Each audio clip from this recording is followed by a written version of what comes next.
জয় মা ভবানী, জয় মা দুর্গা। আজ আপনাদের কাছে কয়েকটা কথা বলার জন্যই এত রাত্রিরে আমার লাইভ দেয়া।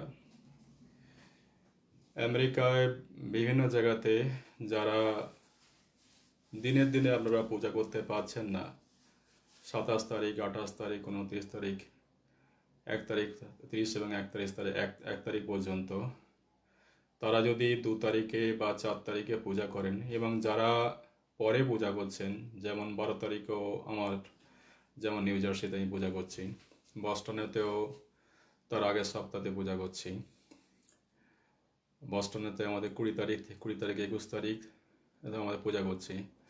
এখন কিছু বিকৃত মস্তিষ্কের মানুষেরা, তারা অনেকেই বিভিন্নভাবে মানুষকে বিভ্রান্তি করছে যে তিথি ছাড়া পূজা করা ঠিক কি বেঠিক। তো আমার প্রশ্ন হলো যে অকাল বোধন, যে দক্ষিণায়নেতে অকালেতে ভগবান শ্রীরামচন্দ্র তার রাবণের প্রতি বিজয়প্রাপ্ত হওয়ার জন্যে মায়ের আরাধনা করেছিল। ভগবান তার কোনো প্রয়োজন ছিল কি মা দুর্গার পূজা করার? কিন্তু মানুষের বেশে ভগবান শ্রীরামচন্দ্র দেবতার পরিচয় দিয়ে অকালেতে বোধন করে অকালে সেই মহাপূজা সূচনা করেছিল। সেটাই কোনো তিথি ছিল, বা সেটাই কোনো রকম নক্ষত্র থেকে দেখেছিল? দেখেনি। ভগবান হয়ে জন্ম নিয়েতে দৃষ্টান্ত স্থাপন করার জন্যে অতিথি এবং দক্ষিণায়নেতে অকালেতে বোধন করে পূজা করেছিল।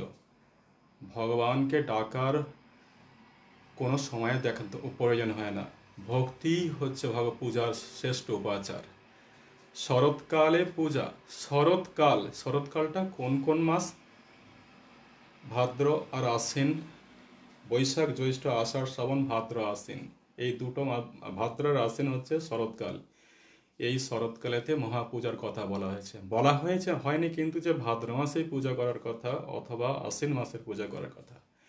কিছু বিকৃত মস্তিষ্কের নিউ ইয়র্কের কিছু মানুষ, যারা মানুষকে বিভ্রান্ত করছে যে 28, 27, 28, 29, 30 ছাড়াও অন্যান্য পূজাগুলো অশাস্ত্রীয় বিধান। আমি তাদের কাছে শুধু প্রশ্ন, আপনারা কি নিজেরা ভগবানের আরাধনা করেন? সকালবেলা কি ভগবানের গীতাপাঠ করেন? ভগবানকে স্মরণ করেন? গীতাপাঠ করেন? চণ্ডীপাঠ করেন? আপনি কি নিয়ম নির্দিষ্ট বিড়ি, মদ, সিগারেট কি আপনারা ত্যাগ করেছেন? আপনারা কি মাছ, মাংস এগুলো কি বর্জন করেছেন? আপনারা কি প্রতিদিন ধ্যান, জপ এগুলো করেন? ভক্তিটাই হচ্ছে সব থেকে বড় কথা, সেখানে তিথি অতিথি নয়। আমি তাদেরকেই জানাই, যারা বস্টনে পূজা করছেন, যারা টেক্সাসে পূজা করছেন, যে বিভিন্ন জায়গা থেকে যারা আমাকে যারা প্রশ্ন করেছেন, তারা নিশ্চয়ই আমার এই লাইভ দেখবেন। বিশেষ করে আমার মধু বাফেলো, ওখানেও যারা পূজা করছেন, যারা আমাকে এই প্রশ্ন করেছেন, এবং নিউ ইয়র্কে কয়েকজন এ বিষয়ে আমাকে অনেকবারই প্রশ্ন করছে, যেরকম আমরা হল না পাওয়ার পরিপ্রেক্ষিতে আমরা সেপ্টেম্বরের 20 তারিখ, 21 তারিখে পূজা করছি এবং তার পরের সপ্তাহে পূজা করছি। এটা ঠিক অথবা বেঠিক? শাস্ত্রীয় মত কি? তো মতটাই হচ্ছে এরকমই যে শরৎকালে পূজা করার কথা বলা হয়েছে, আর ভগবান শ্রী রামচন্দ্র সে অকালেতে বোধন করেছিল। এখানে তিথি অতিথি নয়, ভক্তি হচ্ছে পূজার শ্রেষ্ঠ উপাচার। আপনারা মহা উৎসাহ, আনন্দ এবং ভক্তি সহকারে দুর্গা পূজার এই শরৎকালে যে কোনো সময় আপনারা করুন, তার মধ্যে কোনো বাধা নেই। সেজন্যেই দুর্গাপূজার হওয়ার পরেও জগদ্ধাত্রী পূজা করেছিল। কেন জানেন? কারণ রাজা কৃষ্ণচন্দ্র ওই সময় বন্দী ছিল, মাকে পুজো দিতে পারেনি, তাই মা তাকে স্বপ্ন দিয়েছিল, তাকে জগদ্ধাত্রী পূজা হিসাবে তার স্মরণ করে তাকে পূজা দিয়েছিল। এই আপনারা যারা নিজেদের পেশায় আছেন, যারা ট্যাক্স রিটার্ন করছেন বা যারা গাড়ি চালাচ্ছেন, আপনারা সেই নিয়ে ব্যস্ত থাকুন না কেন? আপনারা কেন ধর্মীয় শাস্ত্রীয় মতামতকে আপনারা নিয়ে বিভ্রান্ত করার চেষ্টা করছেন? ওইসব ছেড়ে দেন। যারা আপনারা ট্যাক্স রিটার্নের কাজ করেন বা যারা প্রফেশনাল, যারা আপনার গাড়ি চালানো, যারা ডানকিনাটায় কাজ করেন, ওইসব প্রফেশনাল ছেড়ে দেন, দিয়ে যান গুরুকুলে যান। গুরুকুলে আমাদের মতন যেমন 10 বছর আমরা গুরুকুলে প্রার্থনা করে এসেছি, পূজা করে এসেছি, এত বছর ডেডিকেশন রয়েছে, তাই আমরা বলার অধিকার আছে যে আমাদের শাস্ত্রীয় বিধান কি। তারপর নিজেরাই তো আপনারা তো নিজেরাই তারা আপনার অভ্যাস করেন না। নিজেরা তো আছেন, আপনারা ট্যাক্স রিটার্ন করছেন, কেউ গাড়ি চালাচ্ছেন, কেউ টিএলসি চালাচ্ছেন, সব কিছুই তো করছেন। আবার শাস্ত্রীয় বিধান দেওয়ার অধিকারটা আমাদের কে দিল? আর যদিও দেন, তাহলে আপনাদের কথা কে শুনছে? ভারতবর্ষের মানুষ শুনবে আপনাদের কথা? এই কয়েকটা মানুষ যেখানে এই আমেরিকাতে, নিউ ইয়র্কে রয়েছে, আপনাদের কথা শুনবে হয়তো, বিভ্রান্তি হবে, শুনবে না, বিভ্রান্তি করবেন। আপনাদের নিজেদের রক্ত পরীক্ষা করার চেষ্টা করুন। হিন্দুকে এইভাবে, হিন্দু সনাতনীদেরকে এইভাবে অপমান করার চেষ্টা করবেন না। যে যেমনভাবে যেই অথমাং প্রবদন্ত তাং সতৈব ভজামহম, ব্রহ্মণ রূপ হিত পরিকল্পনা, ব্রহ্মের হিতের জন্যই ভগবানের এই বিভিন্ন রূপ। তাই দেখুন, এইভাবে বিভ্রান্ত না করে আপনারা নিউ ইয়র্কবাসী, এই যে কদিন পুজো রয়েছে, পূজা মানে মজা নয়। আপনাদের উপবাস দেন, যারা বলছেন তারা উপবাস দেন, বিড়ি সিগারেট না খেয়ে উপবাস দেন, মাছ মাংস মদ এগুলো না খেয়ে আপনারা উপবাস দেন, আনন্দ হৈহুল্লোর থেকে উপবাস দেন। পারবেন দুর্গাপুজোকে মজা মজা না করে এভাবে আধ্যাত্মিকতা নিয়ে আসতে? প্রত্যেকটা পূজাতে, দিব্যধামের পূজা ছাড়া অন্যান্য পূজা, দিব্যধামের পূজাতে আমি কোনোভাবেই এগুলোতে আমি অনুমতি দেওয়া হয় না। তাই দিব্যধামের পূজা এত সাত্বিক এবং নিষ্ঠা নিয়ে এখানে করা হয়ে থাকে। এখানে তো না আনন্দ হৈহুল্লোড় করা হয়, না এখানেতে মদ মাংস এগুলোতে আমরা অনুমতি দিই, না এখানে বিড়ি সিগারেট করার অনুমতি আছে, না এখানে আনন্দ হৈহুল্লোড় কিছুই নয়। এখানে শুধুমাত্র মায়ের পূজা হয়, মায়ের সেবা হয়। আর সেজন্যই আর দীর্ঘ 25 বছর মায়ের পূজাতে সমস্ত মানুষ তাদের ভক্তি এবং শ্রদ্ধা সহকারে তাদের পুষ্পাঞ্জলি দেওয়ার জন্য দিব্যধাম মন্দিরেতে উপস্থিত হন। এ একটা দৃষ্টান্ত। তাই আমি বারবার বলি যে দিব্যধাম কোনো মন্দির নয়, এ আমার পরম এক তীর্থক্ষেত্র। 25টা বছরের আমার ডেডিকেশন, 25টা বছরের আমার শ্রম পরিশ্রম এই দিব্যধাম মন্দিরে যে দুর্গা পূজা করা হয়ে থাকে। তাই চেষ্টা করুন আপনারা পূজার নামেতে যথেচ্ছাচার নয়, মদ মাংস বিড়ি সিগারেট এগুলো বর্জন করুন। আপনারা তো অনেকেই প্যান্ট শার্ট পরে পুষ্পাঞ্জলি দিতে আসেন। আমাদের ভারতীয় সংস্কৃতি, ভারতীয় পরিবেশ, আপনার পরিচ্ছদ পোশাক আপনারা ব্যবহার করুন। এটাই হচ্ছে উপবাস, এটাই হচ্ছে পূজা। দেখুন একটা ডেডিকেশন করে আপনার ঘরের মা বোনকে এই কটা দিন সম্মান করার চেষ্টা করুন। 21 তারিখ থেকে 21 তারিখ থেকে 30 তারিখ পর্যন্ত এই যে দেবপক্ষর যে সূচনা থেকেই 21 তারিখ থেকে শুরু হচ্ছে, যেটা 1 তারিখ পর্যন্ত সে মা যে ঘরেতে আপনার মা বোন রয়েছে, বউ রয়েছে, আপনাদের তাদেরকে সম্মান জানায়, তবেই হবে আমার দেবী পূজার সফলতা। আর না হলে এইসব বিভ্রান্তি করে, মানুষকে বিভ্রান্তি করে ধর্মকে আরও বেশি দূরে রাখার যে প্রচেষ্টা, আপনারা পাপ করছেন। তিথি অতিথি নিয়ে যে সকল মানুষেরা নিউ ইয়র্কে বিভ্রান্তি ছড়াচ্ছেন, তারা ভগবানের পূজা আরাধনা থেকে, মায়ের পূজা আরাধনা থেকে দূরে রাখার চেষ্টা করার প্রচেষ্টাই হচ্ছে মহাপাপ। কারণ তারা মায়ের আরাধনা করতে চাইছে, মায়ের পূজা করতে চাইছে। আপনারা করছেন, আপনারা তাদেরকে অতিথি নিয়ে বিভ্রান্তি করে সেই পূজা থেকে আপনারা বঞ্চিত করছেন, অর্থাৎ আপনারা মহাপাপ করছেন।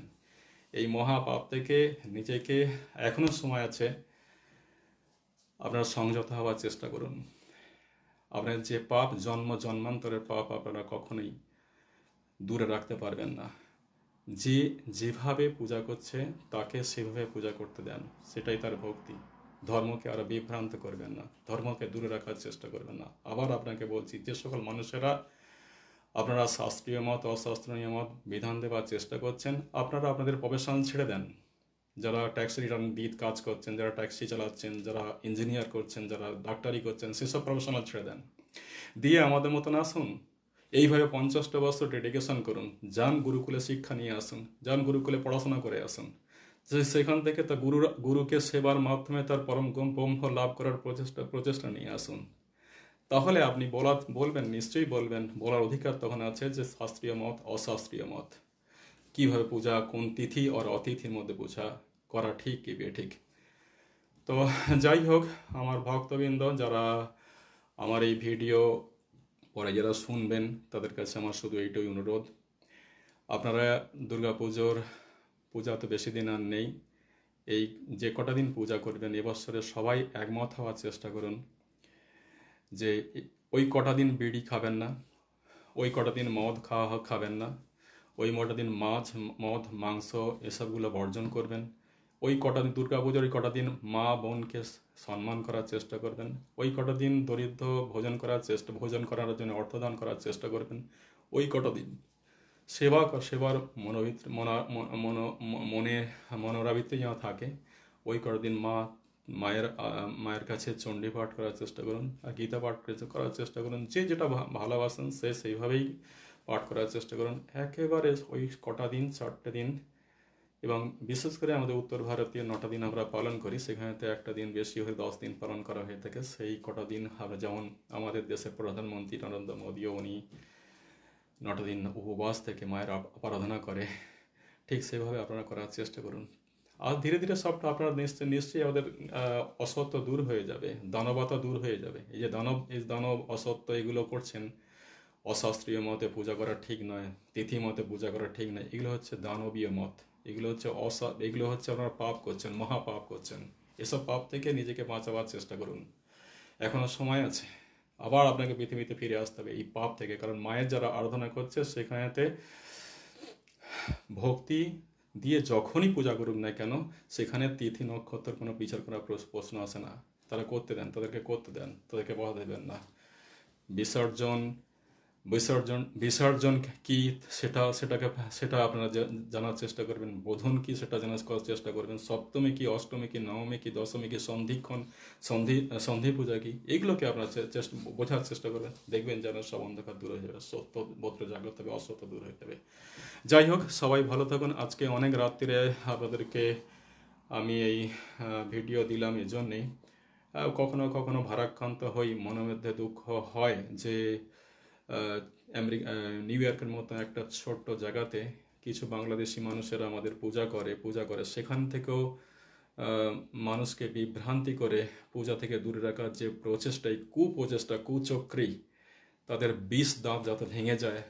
আপনারা যে সকল আমার কথা শুনবেন, যারা কথা শুনবেন, সেই বিষ দাঁতগুলোকে পাপ দাঁত করে, এরা হচ্ছে দৈত্য, এরা হচ্ছে দানব, এরাই হচ্ছে মহিষাসুর, এরাই হচ্ছে নিঃসম্ভ অসুর। যারা ভগবানকে পূজা দেওয়ার কথা বাধা দেয় তারাই হচ্ছে অসুর। সেই অসুরদেরকে বাংলাদেশের যে সকল অত্যাচারিত হচ্ছে তারা অসুর নয়। এখন যারা আপনারা আমেরিকাতে বসবাস করে যে সকল মানুষেরা এভাবে পূজাকে দূরে রাখার যে প্রচেষ্টা করার চেষ্টা করছে তারাই হচ্ছে ওষুধ। সেই সকল ওষুধদেরকে নিধন করার আমাদের দরকার। সেই সকল ওষুধদের কাছে আপনারা যাবেন না। আমি কয়েকজন মানুষকে আমি যেটুকু জানি, আপনারা নিজেরাই চেষ্টা করুন। ওই সকল মানুষদের দোকানে আপনারা যাবেন না। ওই সকল মানুষদের যে অর্থ বলে বলিয়ান হয়ে এইভাবে তারা বিভ্রান্তি সৃষ্টি করছে, সেই সকল মানুষদেরকে না বিজ্ঞাপন দেবেন, না সেখানেতে আপনারা তার দোকানে যাবেন, না তার কাজকার করবেন। দেখবেন আপনিও ঠিক হয়ে যাবে। ওই অসুরত্ব দানবত্ব সব দূর হয়ে যাবে।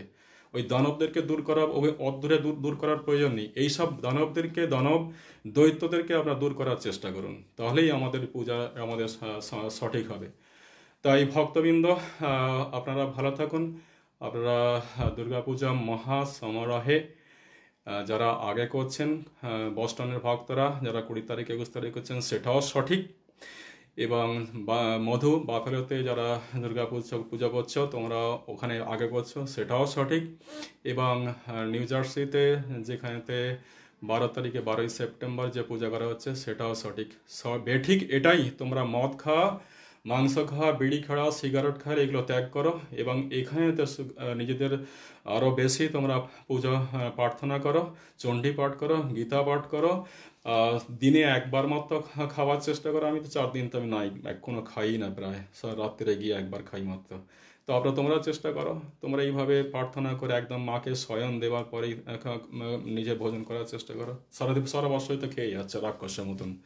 তাহলে এই 4টা যখন এ তো রাক্ষস, এই কথা এই জন্যই বললাম যে মনোবৃত্তি এটা তো রাক্ষস, দৈত্য দানব, তাকে আমরা জয় করতে পারছি কোথায়? তাই আমরা ওই মহিষাসুরকে বধ করার চেষ্টা করি, মহিষাসুরকে জয় করার চেষ্টা করি। ভালো থাকুন।